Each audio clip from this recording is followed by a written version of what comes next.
말씀을 준비하던 중에 한 선수, 지금은 감독을 하는 사람이 생각이 나는데요. 이승엽 선수입니다. 이승엽 감독 혹시 기억나시나요?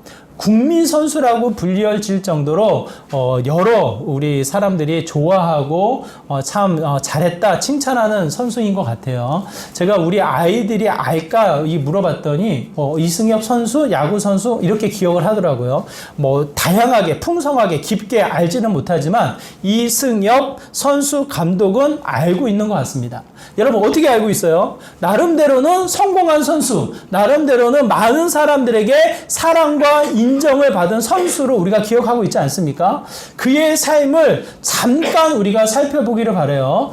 프로 선수를 23년에 걸쳐서 했습니다. 결코 쉬운 일이 아니죠. 10년이 지나면 이 태산이 변한다고 하는데 그런 긴 시간의 프로 생활을 하면서 나름대로는 성공을 한 선수인 거예요. 9년 동안 데뷔하고 9년 동안 우리나라에서 선수 생활을 하면서 MVP를 5개를 받으며 9년에 걸쳐서 5번의 MVP, 상당히 높은 성과를 거둔 거죠. 한국에서뿐만 아니라 일본으로 진출을 해서 8년의 프로 생활을 하게 됩니다. 물론 여러 가지 이 경험, 이 여러 가지 평가는 좀 다를 수 있으나 일본 땅 타국이라는 곳에 가서 우리나라보다 더 전문적인 이 야구의 이 세계에서 경쟁이 심한 곳에서 나름대로는 프로의 시간을 8년 동안 보내고 우리나라를 복귀를 해요. 2011년도에 복귀를 해서 2012년도에 화려한 시즌을 보내게 됩니다. 나름대로는 참 잘하고 있구나라는 이 시즌을 보내게 돼요. 18년도, 19년도에 이 프로 생활을 하게 되어지는데 위기가 찾아옵니다. 2013년도에 그의 성적이 부진한 거예요. 나름대로는 성공을 했고 화려한 복귀를 했기 때문에 많은 전문가들이 이제는 뭘 할 때가 됐다? 뭘 할 때가 됐다고 생각을 했을 것 같아요. 자연스럽게 이제 이 고령층의 선수였기 때문에 39살의 선수였기 때문에 은퇴할 시점이 됐다. 더 이상 욕심을 부리지 말고 은퇴에도 전혀 문제가 되지 않은 시기가 됐다라고 해서 그의 부진을 은퇴로 연결시키는 일을 하게 되어집니다. 여러분 충분히 공감되지 않습니까? 화려한 성과가 있었고 일본에서도 또한 이 프로의 생활을 보냈고 복귀했을 때에도 그 해가 2012년도 나쁘지 않은 거예요. 박수 칠 때 떠나라는 의미가 있듯이 2014년도 부진 속에 자연스럽게 은퇴를 했다면 그래도 좀 낫지 않았을까? 많은 사람들이 그렇게 평가를 하게 되어집니다. 그런데 이 선수가 2013년도에 부진을 겪고도 은퇴를 합니까? 안 합니까? 은퇴를 안 해요. 2014년도, 15년도, 16년도를 걸치고 나서 2017년도에 은퇴를 하게 되어집니다. 감사하게도 부진을 딛고 우리가 생각했던 대로 국민 선수로 좋은 성과, 좋은 인정을 받으면서 많은 사람들에게 축하를 받으면서 은퇴를 하게 되어져요. 참 감사하고 성공적인 이 선수 시절을 보냈구나 우리가 그렇게 생각을 하게 되어집니다. 그 중간에 이 부진을 맞이했던 2013년도에 그의 변화를 우리가 주목하기를 바라요. 2013년도 부진을 겪고 2014년도에 시즌을 맞이할 때 그 짧은 시간에 이 이승엽 선수는 무엇을 하게 됩니까? 초심으로 돌아가서 자신의 모든 이 모습을 새롭게 변화하는, 새롭게 자신의 타격 자세를 바꾸어 나가는 형태를 취하게 되어져요. 이것을 사진으로 담아서 여러분께 표현하기가 어렵긴 하지만 그래도 그림을 보면 이렇게 표현할 수가 있습니다. 한쪽 다리를 들고 이 윙을 이 방망이를 휘두를 때 크게 휘둘러서 홈런을 장거리 이 공을 넘기는 이 타격 자세를 갖췄다면 이 짧은 시간에 자신의 자세를 바꾸는 거예요. 다리를 올렸던 것을 좀 낮추고 크게 돌렸던 이 방망이를 간결하게 짧게 돌려서 이 방망이를 맞춰 나가는 형태를 취하게 됩니다. 이 야구를 잘 모르는 제가 야구를 설명하려고 하니까 굉장히 더듬어집니다. 여러분 야구 잘 아셔요? 야구? 잘 모르시죠? 저 얼굴 표정을 하니까 보니까 무슨 말을 하고 있는지. 여러분 20년간의 몸에 밴 이 타격 자세를 바꾸는 게 쉬워요? 어려워요? 여러분? 자신의 말투, 자신의 행동, 자신의 삶의 패턴을 바꾸어 나가는 게 결코 쉽지 않습니다. 특히 프로 선수가 9년의 한국 생활과 8년의 일본의 프로 생활을 성공적으로 진행해 나가는 자신의 타격 자세를 바꾸어 나가는 게 쉽지 않다는 거예요. 이승엽 하면 한쪽 다리를 들고 크게 스윙하는 자세가 많은 사람들에게 이미지로 떠올려서 이승엽 선수를 따라하는 아마추어 선수들도 많았단 말이에요. 그 중에 한 사람이 저예요. 이 스크린 야구장에 가면 이승엽 선수를 생각을 하면서 한쪽 다리를 들고 이게 때린단 말이에요. 왜 그러냐면 왼쪽 발을 디디면서 힘있게 치기 위해서. 야구를 모르시면 잘 이해가 안 됩니다. 그만큼 많은 사람들에게 따라하게끔 자신의 타격 자세를 보여줬던 사람이 이승엽 선수예요. 그런데 부진을 겪고 나서 스스로 자신을 돌아볼 때 이 타격 자세를 새롭게 바꾸는 거, 그것도 1년의 사이에 2014년도 시즌을 맞이하면서 자신의 이 타격 자세를 바꾸는 게 결코 쉽지 않습니다. 20년의 세월을 부정하고 새로운 나의 모습을 바꿔 나가는 거예요. 그러면서 온갖 훈련과 온갖 이 여러 가지 훈련을 앞세워서 자신의 모습을 바꾸고 나서 2014년, 15년, 16년 새로운 시즌을 맞이하게 되는 거예요. 그때 부진을 겪고 이 한국과 일본을 통상 합쳐서 600개의 홈런을 쳐내는 신기록을 세우게 됩니다. 그러면서 화려한 은퇴를 맞이하게 되어져요. 많은 사람들이 2014년도 부진을 겪은 이승엽을 통해서 이제는 은퇴할 때가 됐다, 이제는 끝이다라고 이야기할 때 만약 그때 멈추었다면 아마 한국 신기록이나 600개의 홈런을 친 이 신기록이나 이 화려한 많은 사람들에게 감동을 주며 이 은퇴를 했던 이 순간은 맞이하지 못했을 거예요. 무엇을 의미합니까, 여러분? 이승엽 선수는 멈추지 않았어요. 자신의 성공, 자신의 익숙한 타격 자세, 자신의 삶의 영역에 멈추지 않고 어떻게 합니까? 끊임없이 초심으로 돌아가 새로워지며 자신의 모습을 바꾸며 또 하나의 영광, 또 하나의 화려함, 또 하나의 많은 이들에게 감동을 주는 삶을 이루었다는 뜻이에요. 일반인도 그런데 세상에 많은 사람들, 세상의 화려함 속에 놓여져 있는 그 누군가도 자신의 모습을 새롭게 만들며 수많은 이들에게 감동을 주는 삶을 살아가는데 우리 그리스도인들의 모습은 어떻습니까, 여러분? 그리스도인들의 모습은 멈춰 있는 것 같아요.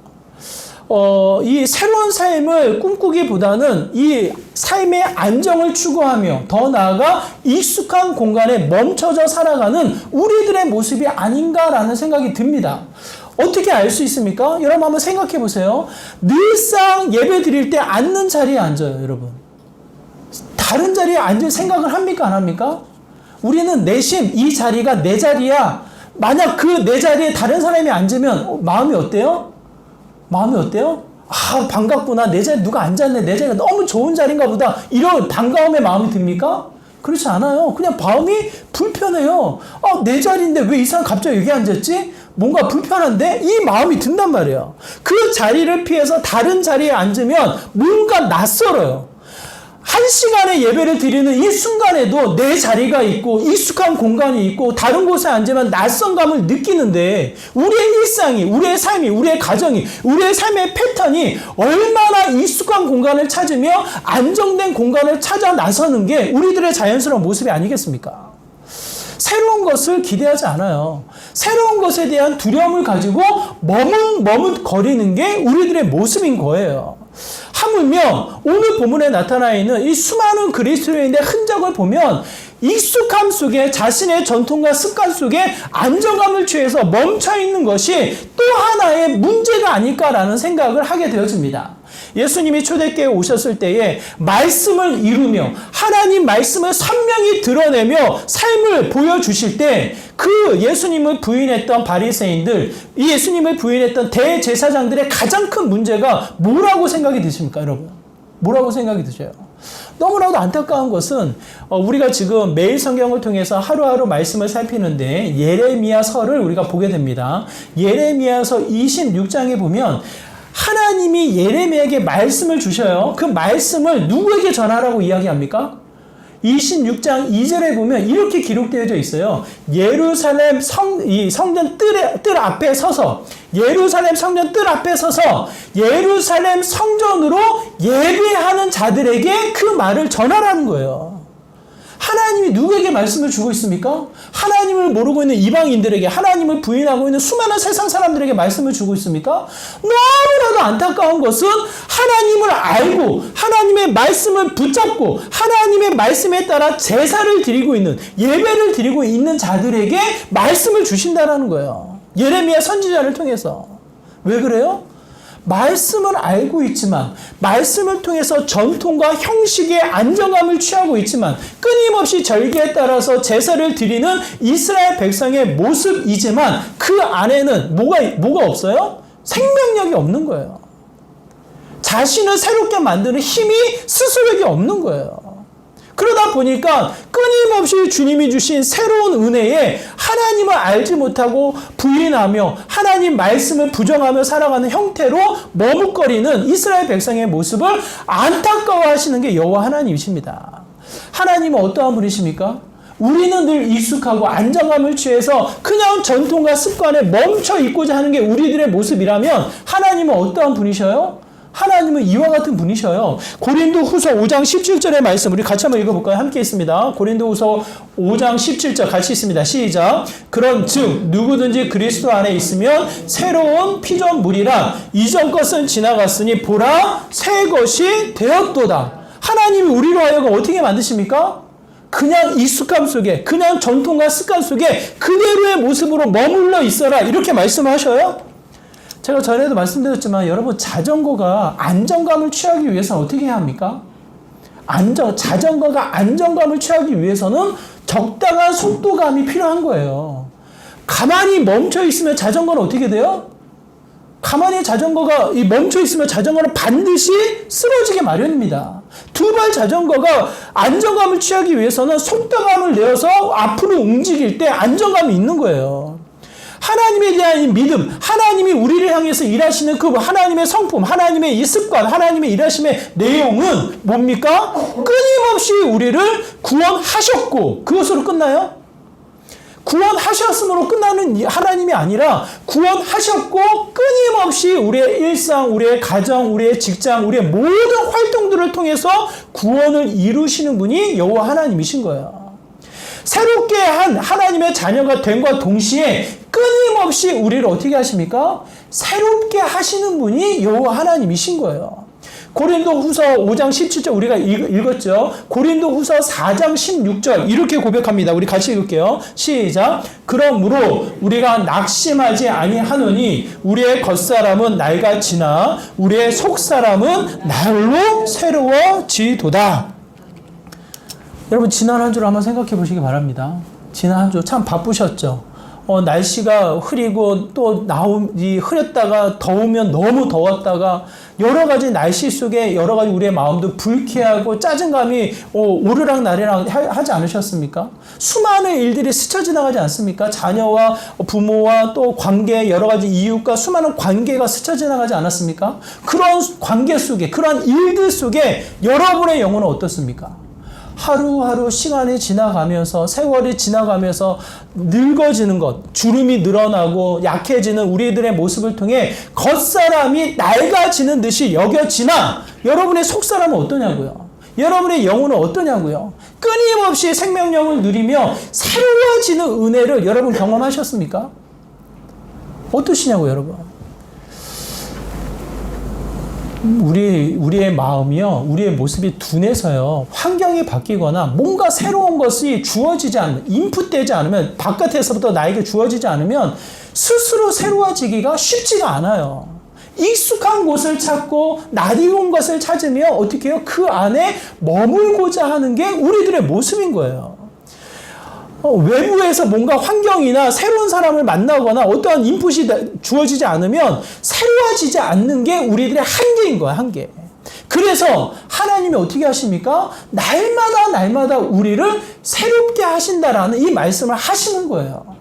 자, 오늘 본문의 주인공이 누구냐면 아브람입니다. 아브람에게 주신 명령이 뭐예요? 오늘 본문의 배경이 되는 본문은 창세기 12장이에요. 창세기 12장으로 거슬러 올라가서 아브람에게 주신 은혜, 아브람에게 주신 명령이 뭔지를 여러분 한번 생각해 보시기 바라요. 아브람에게 주신 명령, 창세기 12장 1절의 말씀입니다. 우리 함께 같이 읽어볼게요. 시작.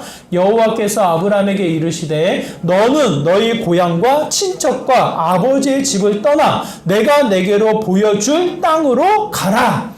여러분, 오늘날에도 이사하는 게 쉬운 일입니까? 어려운 일입니까? 쉬운 일이 어려운 일이에요. 우리 강영재 집사님, 유영우 집사님이 만약 무슨 직장에 문제가 생겨가지고 청주에서 떠나 이 서울로 만약에 이 직장을 옮기게 된다면 이래저래 고민하며 이사를 해야 하는 거예요. 이사를 했을 때 물론 뭐 새로운 일이다, 또 여러 가지 뭐 더 나은 일이다, 기쁜 일도 찾을 수 있으나 그럼에도 불구하고 이사가 쉬운 일입니까? 살기 위한 터전을 마련해야 되죠. 새로운 만남을 가져야 되죠. 더 나아가 믿음의 공동체를 또 찾아가지고 교회를 찾아야 나서야 되죠. 여러 가지 복잡 다양한 일들이 많이 깔려 있는 거예요. 이사가 결코 쉬운 일이 아니에요. 그럼에도 불구하고 오늘 본문의 이 구약의 배경을 통해서 아브라함에게 주신 말씀은 우리랑 비교할 수 없는 또 다른 문제가 그곳에 깔려 있습니다. 고향을 떠나, 친척을 떠나, 내 아버지의 집을 떠나 내가 명령한 곳으로 가라, 이렇게 이야기를 하는 거예요. 고향이라 하면, 그 당시에 고향이라 하면 무엇입니까? 생명과도 같은 곳이에요. 낳았고 자랐고 기업을 세웠고 일했고 가정을 꾸려 하는 그와 같은 안정된 터전인 거예요. 터전. 그곳을 떠나라는 거예요. 떠나라는 거. 더 나아가 친척이라 하면 단순하게 혈통 관계로 의미를 두는 것이 아니라 그 당시의 혈통, 그 당시의 족장 시대의 배경을 가지고 생각해 본다면 같이 싸워야 하고 같이 일해야 하고 같이 먹고 살기 위해서, 생명을 지키기 위해서 한 무리를 져야만 하는 필연적인 관계인 거예요. 만약 그 족장의 혈통의 관계에서 떨어져 나온다는 뜻은 무슨 뜻입니까? 무슨 뜻이에요? 나를 위해서 싸워줄 그 누구도 없는 거예요. 그 어떠한 일을 할 때에도 나를 도와서 같이 기업을 세워줄 사람들이 없는 거예요. 그야말로 혼자 싸워야 하고, 혼자 일해야 하고, 혼자 가정을 책임져야 하는 완전히 전혀 다른 상황에 위험에 노출되어지는 상황인 것을 보게 되어집니다. 더 나아가 아버지의 집을 떠나라는 것은 뭐예요? 그야말로 쉴 수 있는 공간, 참된 안식을 누릴 수 있는 공간을 뒤로 하고 떠나라는 거예요. 이걸 지도로 보면 좀 더 여러분이 쉽게 이해할 수 있는데, 지도를 보면 이렇습니다. 데라 아버지를 통해서 갈대아 우르에서 하란 지역까지 이동을 합니다. 이 이동을 할 때 어디를 따라서 이동한 것 같아요, 여러분? 가만히 지도를 보면 파란 선이 보이죠? 강줄기예요. 강줄기를 따라서 갈대아 우르에서 하란 지역으로 이동을 한 거예요. 이 데라가 아브람 아들을 데리고, 그 조카 롯을 데리고 이동을 한 거예요. 이것은 무슨 뜻이냐면 같은 문명 속에 그래도 살 길이 있는 곳을 따라 그곳이 이동했다라는 뜻이에요. 근데 12장, 창세기 12장 1절에 아브람에게 명령한 땅은 어디로 가라는 뜻입니까? 그 물줄기 밑으로 가나안으로 약속되어진 그 땅으로 가라는 거예요. 그쪽은 메소포타미아라는 문명을 벗어나 이집트, 애굽 땅에 놓여져 있는 문명, 새로운 문명으로 들어가라는 뜻이에요. 물줄기도 있지 않아서 그 당시에 사막으로 여겨지는 그곳에 어디에서도 살 길이 보이지 않는, 앞이 막막한 그 길로 어떻게 하라는 뜻입니까? 가라고 명령을 내리는 뜻이에요. 이게 단순하게 가족들을 데리고 이사해라 이 정도가 아니에요. 생명이 보장되지 않은 수많은 위협 속에 이 가족들을 이끌고 하나님이 가라고 하는 그 땅으로 가라고 이야기하는 거예요. 우리가 읽은 본문에서는 이렇게 표현하고 있습니다. 우리 8절의 말씀인데요. 같이 읽겠습니다. 시작. 믿음으로 아브라함은 부르심을 받았을 때에 순종하여 장래의 유업으로 받을 땅에 나아갈새 갈 바를 알지 못하고 나아갔으며. 뭐라고 이야기합니까? 전혀 보이지 않는, 전혀 알 수 없는, 전혀 익숙하지 않은 낯선 공간으로 아브라함을 내보내는 하나님의 모습을 보게 되어집니다. 이런 모습을 통해서 우리가 살필 수 있는 것은 하나님은 어떠한 분이셔요? 하나님은 끊임없이 우리를 어떻게 해요? 새롭게 하시는 분이셔요. 나의 기질에 따라서, 나의 습성에 따라서 익숙하고 안정되고 뭔가 보장되어지는 이 공간으로 멈춰 있기를 원하는 나의 기질에 그냥 내버려 두지 아니하시고, 하나님은 어떻게 하셔요? 끊임없이 인풋을 주시면서 새롭게 하시는 분이 여호와 하나님이신 거예요. 하나님의 성품을 따라 우리가 다시 한번 깨달아야 할 것은, 하나님의 구원이 멈춘 것이 아니라 그때로 시작되어져서 지금까지도 앞으로도 그 구원이 어떻게 됩니까? 새롭게 이루어지고 있다는 거예요. 이것을 헬러의 문법으로 따진다면 현재 완료형을 쓰고 있습니다. 우리나라 언어의 시제는 과거, 현재, 미래로 끝나요. 과거 일 끝이에요. 현재 오늘 하고 있는 거예요. 앞으로 주어질 미래인 거예요. 근데 헬러와 히브리어에는 무슨 이 시제가 들어가 있냐면 현재 완료형이 있어요. 현재 완료형. 과거에 이미 시작되어서 오늘날에 과거에 시작되어졌던 것이 오늘날에 어떻게 됩니까? 계속해서 진행형으로 이어지고 있다는 뜻이에요. 현재의 진행형으로 이어지고 있다라는 것이 강조되어진 게 현재 완료형입니다. 문법이라 좀 어렵죠. 그렇게 생각하시면 돼요. 하나님이 과거의 구원을 이루셨고 오늘도 그 구원을 어떻게 하십니까? 이루어 가신다라는 거예요.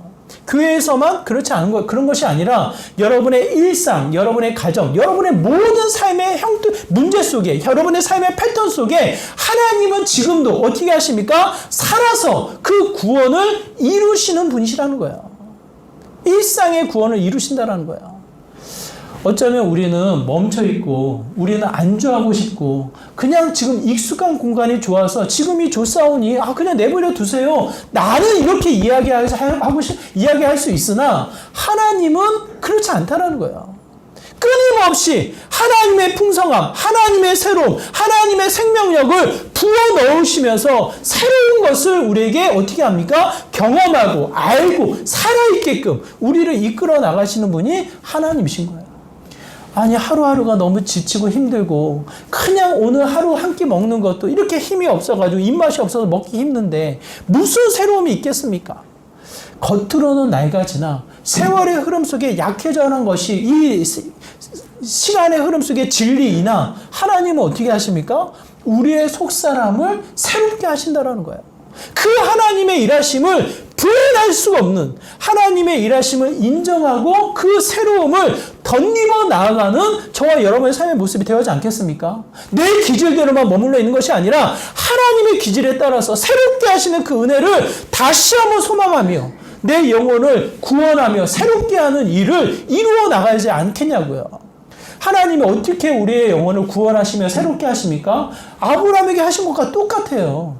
어떻게 하셔요? 하나님이 그에게 명령하십니다. 떠나가라! 명령하신다고요. 하나님은 오늘날에도 우리에게 분명히 말씀을 주셨고 그 말씀을 깨닫게 하시고 그 말씀의 순종의 거리를 우리에게 주셔서 어떻게 하십니까? 우리의 영혼을 새롭게 하신다는 거예요. 여러분, 가만히 생각해 보세요. 스스로 새로워질 수 있습니까? 이승엽 선수가 자신의 이 부진을 깨닫고 정말 노력해서 새로워지는 모습을 갖춰가지고 많은 이들에게 감동을 줬지만, 스스로 새로워지기가 결코 쉽지가 않은 거예요. 그러다 보니까 하나님이 계속해서 주시는 게 뭐예요? 말씀인 거예요, 말씀. 성령 하나님의 일하심이 뭡니까? 말씀, 이미 알고 있는 말씀을 생각나게 하시고 선한 양심의 찔림을 주셔서 그 말씀대로 살아가게끔 계속해서 도전하시는 분이 성령 하나님의 일하시는 거예요. 여러분이 아무리 부인하고 여러분이 아무리 생각하지 않으려고 해도 들은 말씀이 문득문득 생각나게 되어지고, 더 나아가 말씀의 소중함이 문득문득 깨달아져서 그 말씀을 봐야 하는데 라는 이 마음의 한탄을 갖고 있단 말이에요. 그게 왜 그렇습니까? 끊임없이 하나님이 여러분의 구원을 이루며 새롭게 하시고자 하는 하나님의 일하심인 거예요. 그 안에 여러분, 우리가 반응해야 나갈 것은 말씀의 순종인 거예요. 하나님이 주신 그 인풋, 말씀을 다시 한번 붙잡고 철저하게 그 말씀을 따라 떠나가 하나님이 원하시는 자리에 세움을 얻어본다면 그 안에 무슨 일이 벌어집니까? 놀라운 하나님의 일하심, 하나님의 계획이 펼쳐지는 거예요. 10절에 보면 이 아브라함의 모습을 이렇게 소개하고 있는데요. 우리 10절의 말씀도 한번 같이 읽어볼까요? 10절의 말씀 같이 읽겠습니다. 시작. 이는 그가 하나님이 계획하시고 지으실 터가 있는 성을 바랐음이라. 뭐라고 이야기합니까? 물론 히브리서의 저자가 아브라함을 기억하며 기록하고 있는 내용이지만 아브라함이 어떻게 떠나가라 하는 명령에 갔을까? 이 메소포타미아 문명에서 전혀 알 수 없는 이 사막으로 떠나가는 게 결코 쉽지 않은 일인 것을 깨닫고 뭐라고 이야기합니까? 그 아브라함이 무엇을 보았다? 무엇을 품었다? 자신의 계획, 자신의 생각보다 더 큰 게 뭐예요? 하나님의 계획인 거예요. 하나님의 계획. 여러분 한번 가만히 생각해 보세요. 내 인생이 내 계획대로 됐다면 여러분 승승장구 멋진 삶을 살아갔을 거로 생각이 되십니까? 어떠세요 여러분? 만약 제 계획대로 제 생각대로 제 인생이 펼쳐졌다면 저는 이 자리에 없어요 여러분. 여러분 안 만납니다. 제 꿈은 회사원이었어요. 회사원. 어렸을 때부터 그냥 소소하게 회사 다니면서 가정을 이루는 게 제 꿈이었어요. 그게 제 계획이었고 꿈이었어요. 근데 하나님은 제 계획과 꿈대로 안 하시더라고요. 어떻게 하십니까? 전혀 상상하지 못했던, 전혀 알지 못했던 이 세상으로 하나님이 이끌어 나가시고 한 걸음 한 걸음 나가게 하시다 보니까 이 자리에 세움을 얻는 거예요. 저는 분명하게 말씀드립니다. 제 계획보다 훨씬 크신 분이 여호와 하나님이셔요. 제 계획보다 놀랍게 일하시는 분이 여호와 하나님이셔요. 제 계획대로 됐다면 아마 저는 이 자리에 없었을 거예요. 제 소심한 계획대로 됐다면 아마 우리 교회는 차 못 바꿨을 거예요. 저는 굉장히 소심한 사람이에요. 눈앞에 계산되어지고 눈앞에 보여야지만 하는 사람이에요. 저는 사실은. 근데 안 보여요. 차를 바꾸는, 우리 교회 차를 바꿔야 하는데 보이지가 않아요. 저는 언급조차 안 했을 거예요. 근데 제 계획보다 크신 분이 하나님이시더라고요. 한 걸음 한 걸음 나가다 보니까 할 수 있게끔 한 분, 두 분의 이야기를 들려주시고 그 마음을 열어주시고 그러다 보니까 할 수 있겠네라는 확신을 주시고 그게 하나님이 주시는 놀라운 일하심이라고요. 여러분의 인생을 너무 나의 생각으로 나의 계획으로 멈춰있지 않기를 바랍니다. 나의 익숙함으로 내가 생각하는 안정감으로 이 정도는 쥐고 있어야지 내가 평안하겠지. 그래도 이 나이에 이 정도의 평수는 가지고 있어야지. 이런 것들로 내 삶이 안정적이고 평안하고 익숙하다고 생각이 드셔요 여러분. 여러분 100% 제가 확신하는데요. 그거 누군가가 가져가려고 눈을 부리키고 덤벼듭니다. 제가 경험한 수많은 사람들의 이야기가 그래요. 가지고 있는 것 하나 적고 많고 필요 없어요. 가지고 있는 그 자체를 서로 가져가기 위해서 싸우는 게 세상이에요. 세상. 그게 내 삶의 안정과 평안과 익숙함의 어떤 이 성공을 우리가 주실 거라고 착각하지 마세요.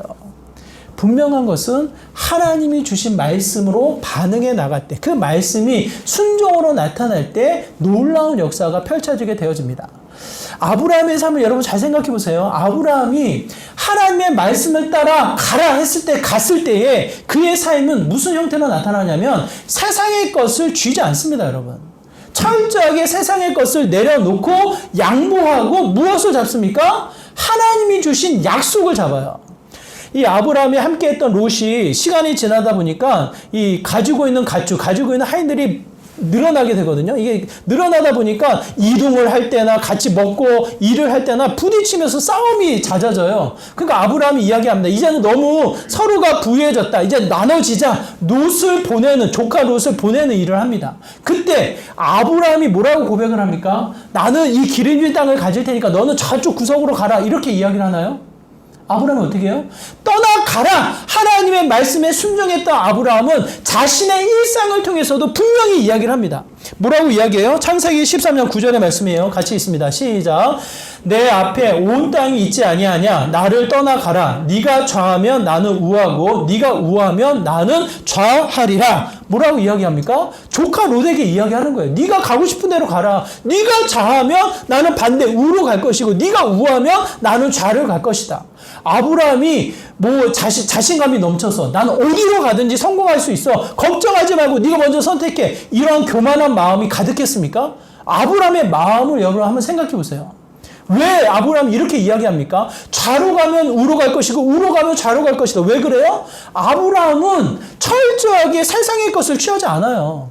하나님이 그를 통해서 한 나라를 세운다 이야기했지만 아브라함이 취한 땅은 어느 나라입니까? 아브라함이 소유한 땅이 얼마나 커요? 여러분? 여러분 잘 생각해 보세요. 아브라함을 통해서는 가나안 땅이 주어지지 않습니다.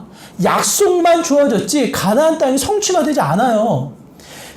이 아브라함에게 주어진 땅은 자신이 사랑하는 아내를 장사 지내기 위해서 돈을 주고 산 그 한 평에 몇 평 되지 않는 땅, 동산밖에 되지 않아요. 그것밖에는 약속의 땅을 소유한 것밖에 없습니다. 그 외에는 어떻게 해요? 철저하게 양보하고 주어진 것을 포기하고 내어주는 게 아브라함의 모습인 거예요.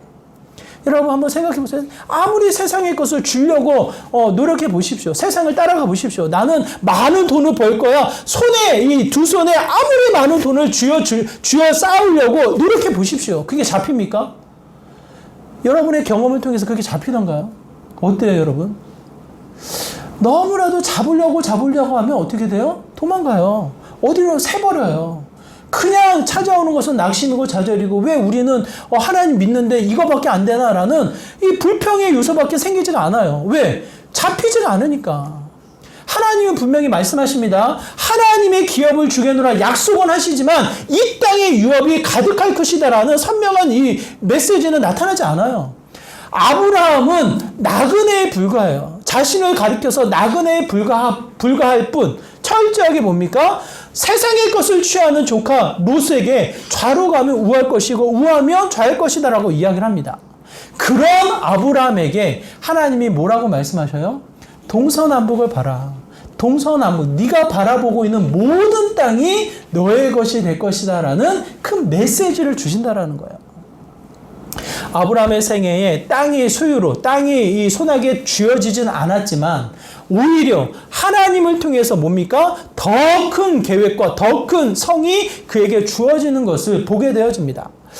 저는 그 마음을 여러분이 기억하시기를 바라요. 세상의 것으로 내가 새로워진다? 그렇지 않습니다. 여러분, 세상의 것을 쥐면 쥐수록 무슨 일이 벌어져요?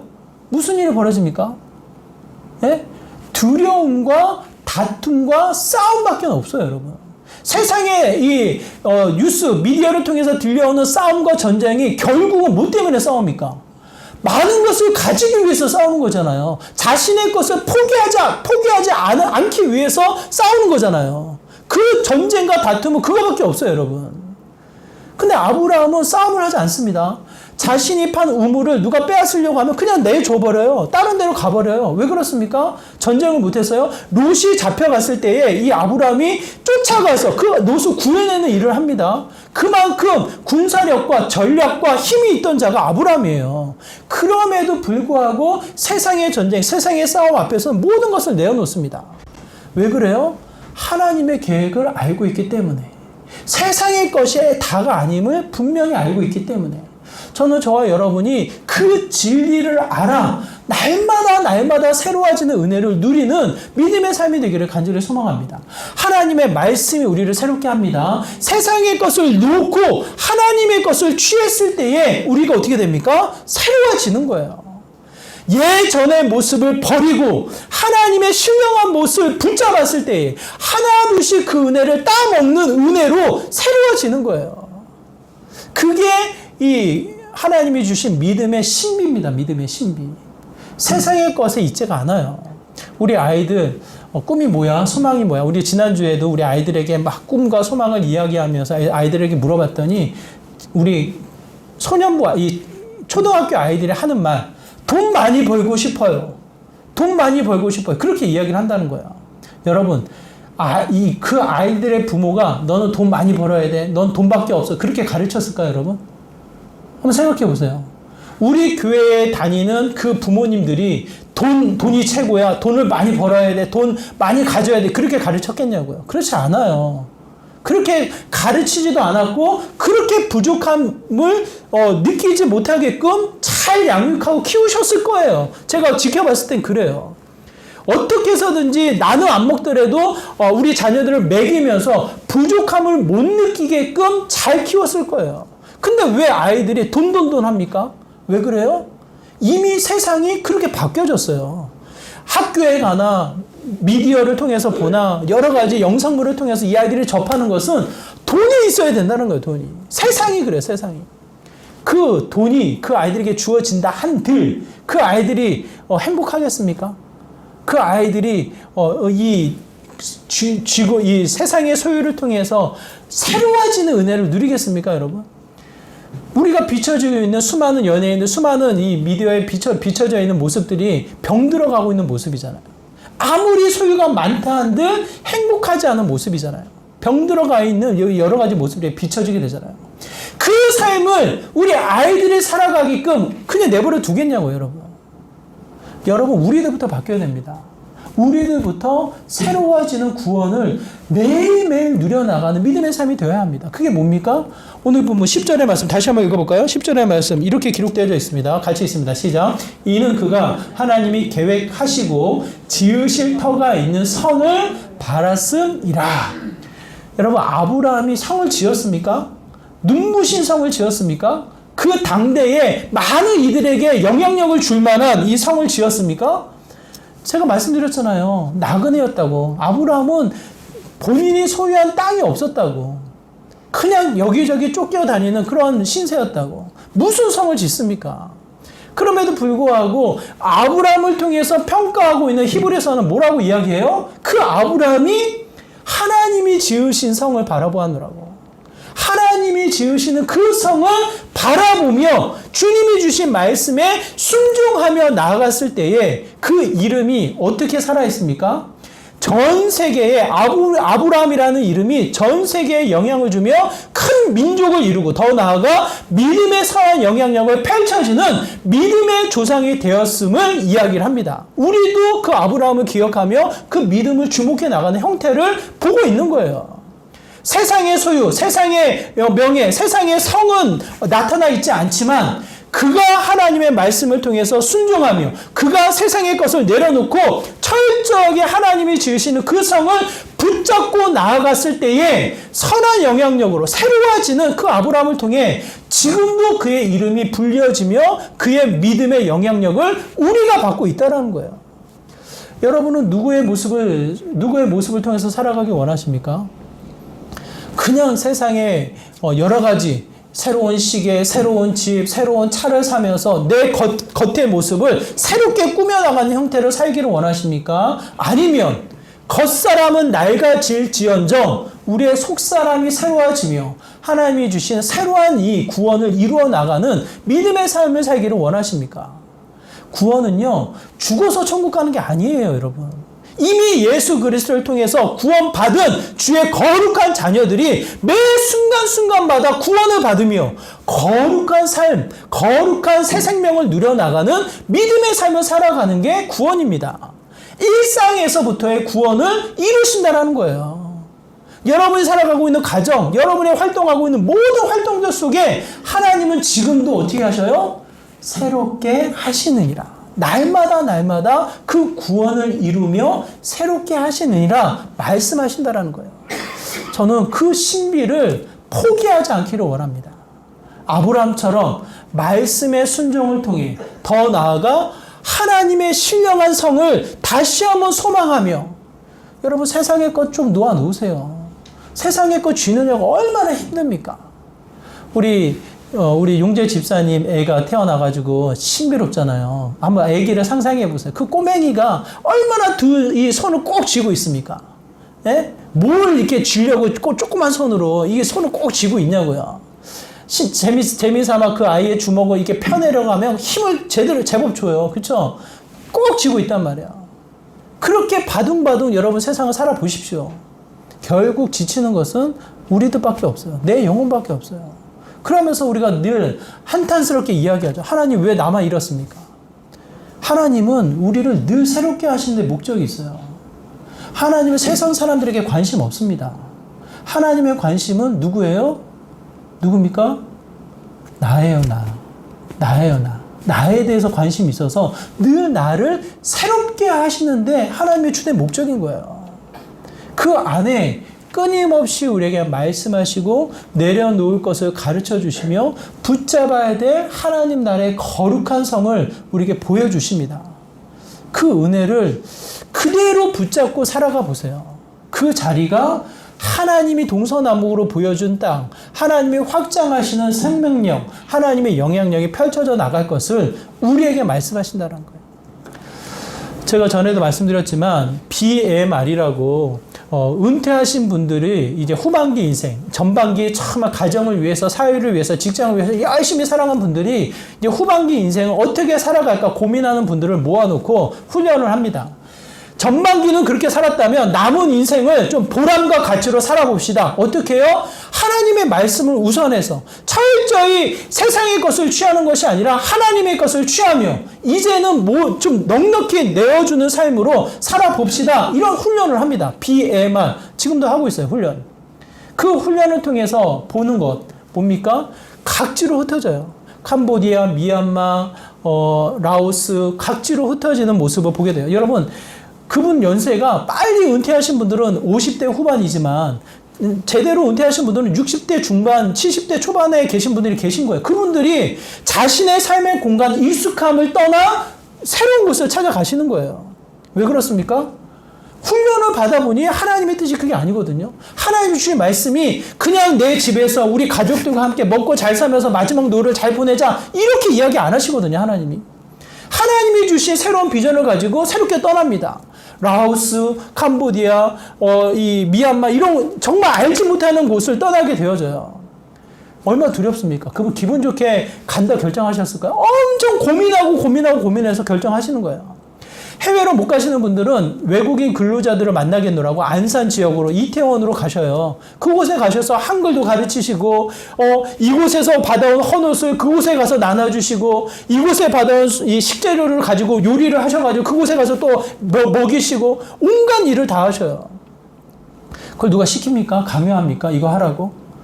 이거 하면 뭐 준다고 이야기합니까? 무슨 상이라도 줍니까? 그렇지 않아요.